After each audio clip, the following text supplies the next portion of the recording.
నిన్న 17 తారీఖు నాడు మొహరం ప్రారంభమైందని అన్నారు. ఇది మనకి ఏ సంబంధం లేదు. మహమ్మదీయ మత పెద్దలే చెప్తారు. మన వాళ్ళు ఎందుకు పోవాలి? పీర్ల పండుగకు ఈ దర్గాలకు మాకు సంబంధం లేదు. ఏమి చేష్టలు అవి, ఆ పిచ్చి చేష్టలకి ఎందుకు పోతున్నారో అర్థం కాదు. లేదు లేదు లేదు, ఇది భవిష్యత్తులో చాలా ముప్పుగా మారబోతుంది. బాగా గుర్తుపెట్టుకోండి. శ్రీమాత్రే నమః, శ్రీ గురుభ్యో నమః. నమో దేవ్యై మహాదేవ్యై శివాయై సతతం నమః. నమ ప్రకృత్యై భద్రాయే నియతాహం ప్రణతాహం స్మతం. అందరికీ శ్రీమాత యొక్క ఆశీస్సులు. నిన్న 17 తారీఖు నాడు మొహరం ప్రారంభమైందని అన్నారు. పీర్ల పండగ సరే ప్రారంభమైంది, అయిపోయింది. చాలామంది చేసుకుంటున్నారు, చేస్తున్నారు. సంతోషం అని కాదు కానీ వాళ్ళకి సంతోషం, నాకైతే సంతోషం కాదు. నీకెందుకు సంతోషం కాదు స్వామి అంటే, సంతోషానికి, ఆ సంతోషంలో ఉండేటటువంటి తత్వానికి ఒక అర్థం, పరమార్థం అంటూ ఒకటి ఉన్నది. ఏది సంతోషం, ఏది శాంతం అన్నదానికి నిర్వచనం కూడా ఉన్నది. మీరు చేసేవి ఎన్నడూ కూడా శాంతమైనవి కావు, సంతోషమైనవి కావు. కాబట్టి నేను అన్నాను. చూడండి, వీటికి మనకి ఏ సంబంధం లేదు. నేను చాలా సందర్భాల్లో చెప్పాను, చాలా ప్రోగ్రామ్స్లో కూడా చెప్పాను. అంతెందుకు, మహమ్మదీయ మత పెద్దలే చెప్తారు, పీర్ల పండుగకు ఈ దర్గాలకు మాకు సంబంధం లేదు. మాకు అల్లాహ్ ఒకడే ప్రమాణం, ఖురాన్ ప్రమాణం, మహమ్మద్ ప్రవక్తనే మాకు ఆదర్శం అని చెప్పారు తప్ప మిగతా వాళ్ళు మాకు సంబంధం లేదు అని చెప్పారు. వాళ్ళే సంబంధం లేదని చెప్పిన తర్వాత మన వాళ్ళు ఎందుకు పోవాలి? మీకేం సంబంధం పోవడానికి?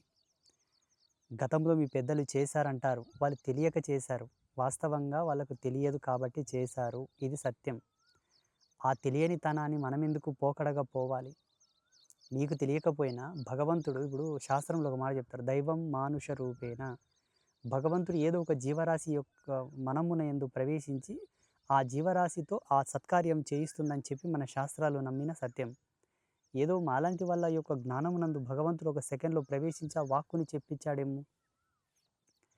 చేసేదంతా మనవాళ్లే, మన హిందువులే. ఏమి చేష్టలు అవి, ఆ పిచ్చి చేష్టలకి ఎందుకు పోతున్నారో అర్థం కాదు. మనకేం లేదని పోతున్నారు, ఏమి కరువైందని పోతున్నారు చెప్పండి. అది అశాస్త్రీయమైనది. వాళ్ళకు శాస్త్రీయమై ఉండుగాక, వాళ్ళకు మనకు సంబంధం లేదు. వాళ్ళ పద్ధతిలో వాళ్ళు చేసుకోకో. మనకు అశాస్త్రీయం, మనకు ప్రమాణం అయితే కాదు. దయచేసి మళ్ళీ చెప్తున్నాను, పీర్ల పండగకు హిందూ జాతికి ఏ సంబంధం లేదు. సనాతనునికి మా మొహరం పండగకు ఏ సంబంధం లేదు లేదు లేదు. దయచేసి ఆ పీర్ల పండుగను బైకట్ చేయండి, వెళ్ళకండి, జరుపుకోకండి. మన దేవీ దేవతల యొక్క ఉత్సవాలు మీరు చేసుకోండి. మీ జన్మ మూలాలకు, మీ గోత్రమునకు, మన దేవుళ్లకు సంబంధం ఉందయ్యా. జన్మ మూలం ఎక్కడి నుంచి మీ మూలం ప్రారంభమవుతుంది? 16 ధర్మాలకు వెనక ఉండేదే జన్మ మూలం. ఏదైతే 16వ మూలం ఉందో అది తండ్రి యొక్క శరీరమునందు ఉండేటటువంటి అంకురం, ఓజస్సు, కణం. ఆ కణము తల్లి గర్భంలో పడుట ఏ ధర్మం ఉన్నదో ఆ ధర్మానికి ఆ కణము, ఆ రెండు కలిసిన స్థితి ఏదైతే ఉన్నదో అది 16వ ధర్మం. అంతకు మునుపు 16 ధర్మాలతో ఉంటుంది. ఆ జన్మ మూలాన్ని మనం క్రోడీకరించుకున్నా కూడా ఆ పీర్ల పండుగకు మనకు ఏ సంబంధం లేదు.